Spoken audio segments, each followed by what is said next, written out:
this character is saying, be heard, be strong, be proud. And at the time, I wasn't that. And so it's really cool to look back and see that my character in this movie was almost like foreshadowing my future self. Hey, it's Hayley Kiyoko, and today we are looking back at some of the moments in my life that have shaped my career and my identity. This is Becoming Hayley Kiyoko. Slide number 1. This is me playing Stevie in Wizards of Waverly Place. Sorry I'm late. I had a phone call with your mom. She said, get out of my chair. I didn't really relate with Stevie because she was evil. It was really fun to have a wand and to have magical powers. It's always been a dream of mine to just do that. At this time, I wasn't openly queer. And so when I was on Wizards, I think anytime I was doing a show, I felt very insecure or exposing myself as a flaming lesbian. But obviously, the fans that have watched the show, Stevie is a part of their gay awakening, and I wasn't able to mask my lesbian energy very much in the character, especially being in the closet at this time. Anytime I was on a TV show, I was very concerned and worried that people would know that I was gay. Next. Aww. This is Lemonade Mouth. This is me as Stella Yamada. I had no idea that this film was going to be so impactful. Gosh, those outfits were chef's kiss, truly. Looking back as well, I was also in the closet at this time. And so it's really cool to look back and see that my character in this movie was almost like foreshadowing my future self. Oh, so this is Girls Like Girls. This was one of the first music videos I directed, and I pulled every single favor. We shot at my friend's house. It was a 2-day shoot. So I remember the night before I released this music video, I was so nervous because so many outlets didn't want to premiere it because it felt too explicit was a word that they used, even though it's just queer love. And so I was nervous because I was like, is anyone going to watch this video? Is anyone going to relate to it? Also, it was my coming out and sharing the fact that I loved women. I was open to my friends and my family and the people who I was close with, but I wasn't open to the industry, and I wasn't releasing songs with she, her pronouns. And so this was my first real coming out moment, I think, in the music industry as an artist. And I think once you come out to yourself as an artist, you're really allowing yourself to be your true authentic self, because I was lying to myself for a long time as I was writing music. And I was so surprised to find my community once I released Girls Like Girls. I think a really important scene is when Coley starts hitting Trenton, because for me it was more of a metaphorical scene of just standing up for yourself, and not so much the violence part, but more so of like, there's so many people in this world who are going to tell you that who you are is wrong or not okay. And I just love that moment in the scene because she just gets up and fights for herself. So this is Cliff's Edge, the music video. I shot this video after Girls Like Girls.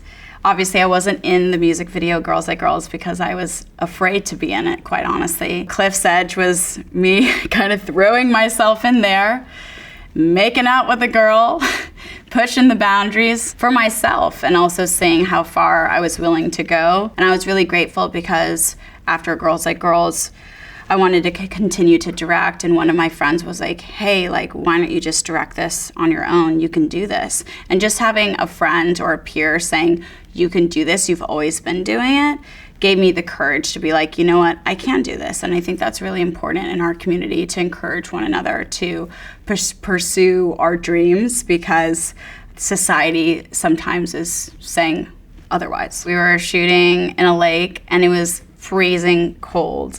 It was too cold to be dancing in, and so a lot of the shots ended up being me running in the lake freezing, and then I'm like calling action and making sure the cameras are set up, and I'm like, okay, and action, and then I'm like trying to be Britney Spears and like dancing in the water as I'm almost getting hypothermia. It's definitely my dream and my goal to direct feature films and television shows. This is fun. I feel like a teacher. Next slide. No talking. Oh my gosh, this is one of my favorite portraits of myself, truly. It's just stunning, it's raw, it's real, it's just right there. This is a photo of me as Lesbian Jesus, or one would say this is Lesbian Jesus in her truest form. I thought everyone was just calling each other Lesbian Jesus, and that was just like a vibe. And then I realized that I was the only person being called Lesbian Jesus. I think when people started to call me Lesbian Jesus, I was like, what does this mean? And people always ask me, like, what does that mean to you? And what's more important is what it means to my fans. And I actually asked them recently, and it just means creating a safe space. And I think that we all deserve to have community and support.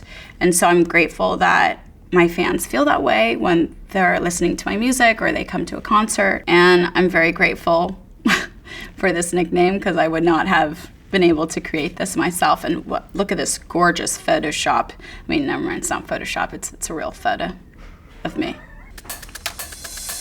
Wow, okay, this is me in Insecure. We're probably just gonna be chilling at the house, drinking some wine, trying to stay out of trouble. It's weird how you can like manifest moments, just wanting to do something that was like challenging and kind of out of my comfort zone. And this audition came around, and I ended up booking this audition, and it was a threesome with Jay Ellis, the one and only. You know, it was obviously my first time having a threesome on television, and we had a sex coach. She was amazing.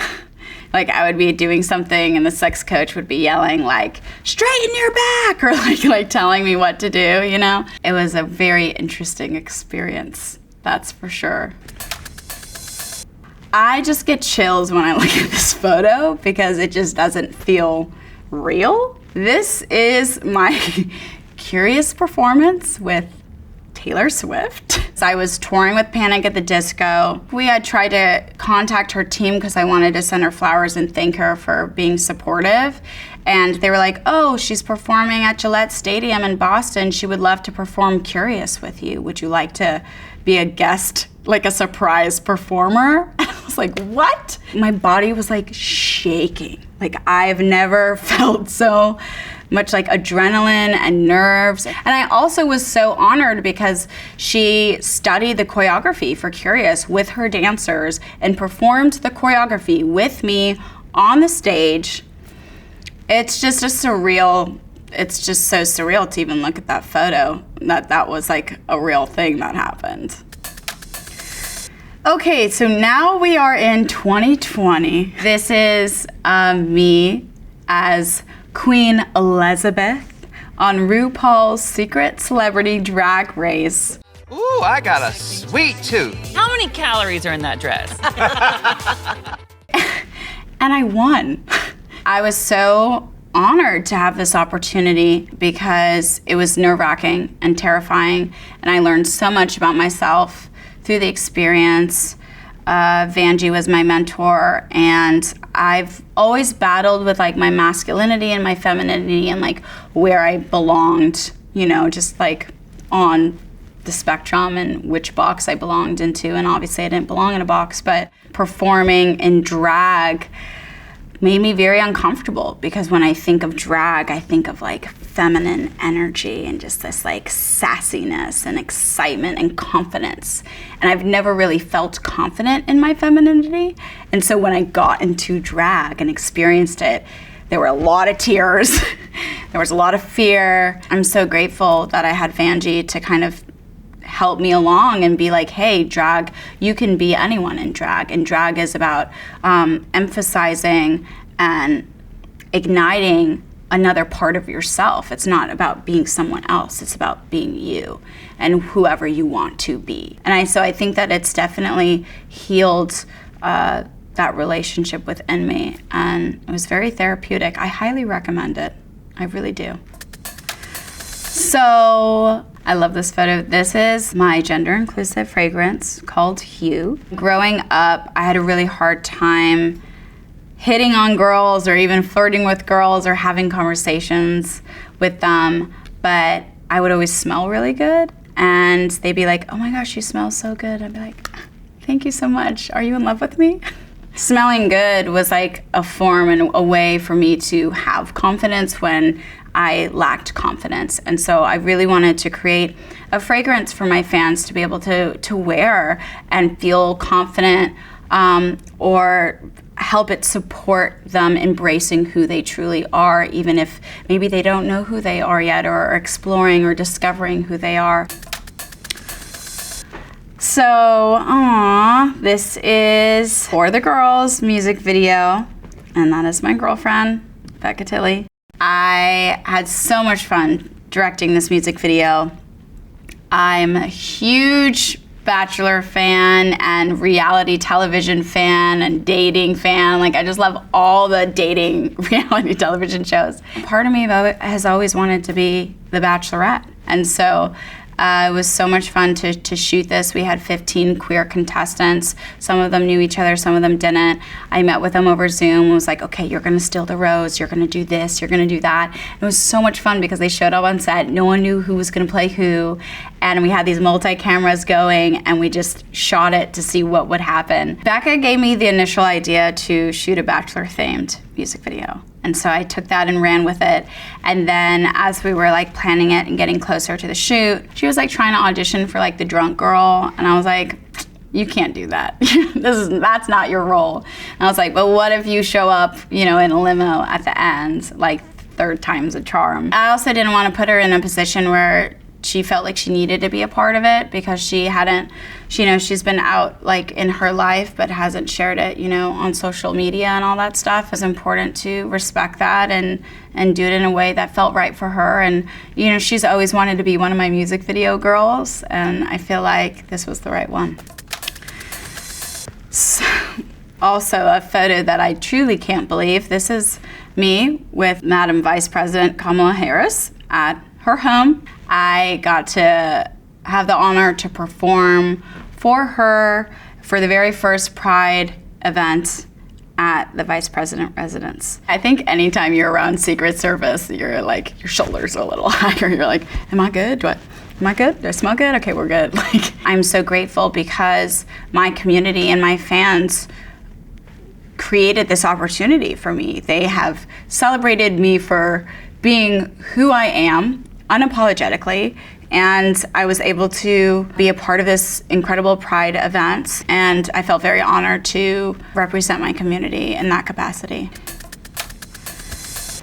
I mean, this is Panorama, my sophomore album. I think in life, I've always tried to like hide, just like as a defense mechanism for many reasons of, you know, being biracial and being queer. And so I really wanted to have the cover just be my face, because honestly, like, I would prefer to like not show my face, like probably just have like, I don't know, something else or an illustration. And so I really wanted to challenge myself and really put my face at the forefront. I brought on the legend Danja to executive produce the album, and he helped me kind of allow my voice to shine and create space. You know, I love walls of sound, and when I produce, I just like want to hear everything, but also finding room and space for my voice to shine and be heard, again, comes from my insecurity of like not wanting to be at the forefront, or like not putting myself in music videos, or not wanting to be on the cover of my album. I'm just really grateful that Danja helped me push me to really share my true self that I've always, I get emotional, but that I've always like tried to hide. And so Panorama is really celebrating and encouraging me to really share myself in the most uncomfortable, vulnerable way. I think every moment that we have talked about today has been pivotal to my journey. All of these moments in my life has helped and encouraged me to continue to keep going. There was so much hardship that went into before those moments. And so it's nice to get to share those moments with you all, because it encourages you to keep going and to keep climbing the mountain. And that's what Panorama is all about, is embracing the highs and the lows and loving yourself along the way, because we can't just wait till we get to the top of the mountain to enjoy the view. This was so much fun. Thank you so much for hanging out with me and supporting me and caring about the becoming of Hayley Kiyoko. I love you all so much.